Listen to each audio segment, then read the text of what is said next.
কখনো কি এই নিয়ম মেনে গায়ে হলুদ দিতে দেখেছেন?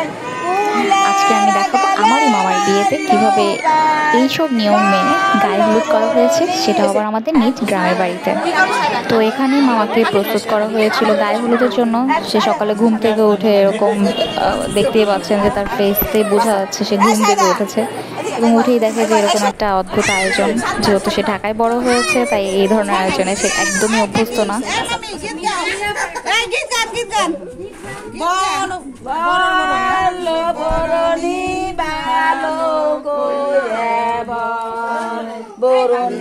যদি চতুর হয় কুলের গালে মান্য পায় বরণী ভালো। তো এটাকে গ্রামের গীত বলা হয়, এবং এই গীত ছাড়া তো গ্রামের কোনো বিয়ে অসম্পূর্ণ থেকে যাবে। তো সেটাই হচ্ছে করা হচ্ছিল দীপ জ্বালিয়ে, এবং যা যা মেয়ের বাড়ি থেকে এসেছিল সেগুলো দিয়েই তাকে আজকে গোসল করানো হবে এবং তাকে ড্রেস পরানো হবে। সো ওগুলোই হচ্ছে কুলোতে ঘাস দুবলা দিয়ে নজর পুড়িয়ে তারপর হচ্ছে তাকে রেডি করা হচ্ছিল, এবং এই যে সবাই রেডি করে তাকে নিয়ে আসতেছিল গোসলের জন্য।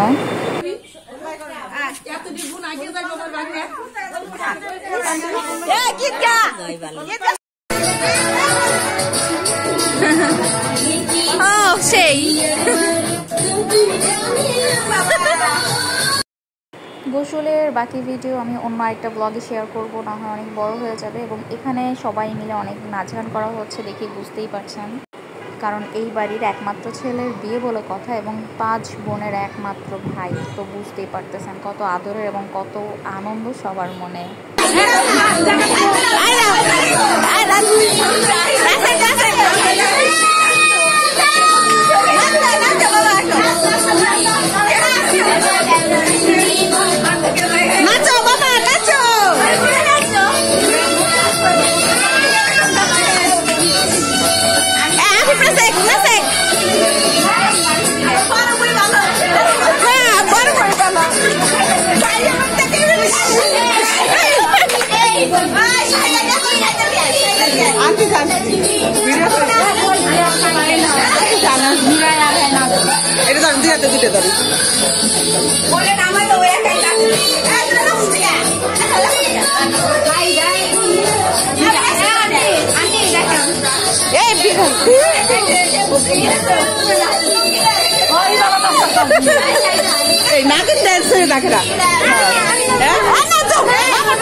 আমি পারি না, আমার জন্য আমার 2 ননদ আছে, ঠিক আছে? আমার 2 ননদ ছেড়ে দিতেছে না না না না,